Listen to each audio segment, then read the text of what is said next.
Israeli command centre पर Hamas का हमला। कमांड सेंटर पर हमास ने की भारी बमबारी।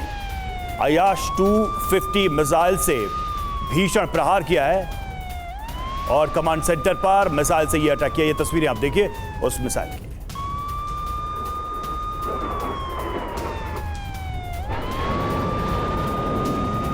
तो लगातार हमले चल रहे दोनों तरफ से और बार बार हम ये भी देख रहे हैं कि हमास की तरफ से भी मोबिलाइज किया जा रहा अपनी पूरी ताकत को। राजन कोचर सर, अब सवाल ये उठता है कि इजरायल की सेना और हमास के पास जो ताकत है उसकी तुलना नहीं की जा सकती। फिर वो कौन सी सिचुएशन हो सकती है कि हमास इस जंग को लंबा खींच पाए, क्योंकि एक मानवीय संकट भी है और वो मानवीय संकट हमास का सबसे बड़ा शील्ड है, सबसे बड़ा कवर है। बिल्कुल आपने सही बताया। आज इजराइल के पास 2200 टैंक्स हैं और हम मरकॉव टैंक्स की बात करते हैं, मार्क 4, उनके पास बाराक के भी टैंक्स हैं जो बिल्कुल लेटेस्ट हैं। और हमास का जो जखीरा है वो तकरीबन 15,000 से 20,000 रॉकेट्स उनके पास है, उससे ज़्यादा नहीं है।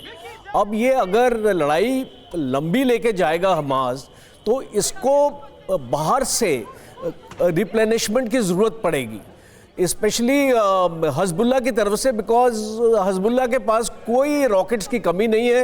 1.5 लाख से ऊपर उनके पास रॉकेट्स हैं। तो अभी जो अंदेशा ये लग रहा है, क्योंकि लेबनान का बॉर्डर ऑलरेडी सील हो चुका है, मैकेनाइज्ड फोर्सेस वहाँ पे इजराइल की पहुँच चुकी हैं और इसीलिए ये टैंक्स का भी डिप्लॉयमेंट हुआ है।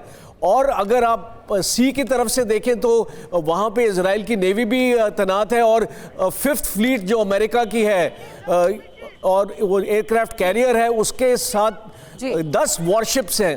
तो वहाँ से भी आना एक मुश्किल है।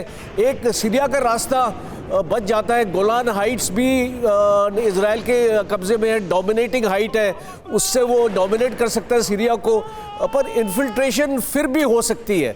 बिल्कुल सर, यानी कि इसे सीधे शब्दों में अगर हम ऐसे समझे तो शायद इजराइल ने भी ये कल्पना नहीं की होगी कि हमास चौतरफा उसको ऐसे घेर सकता है और उसके साथ कई देश भी आ सकते हैं।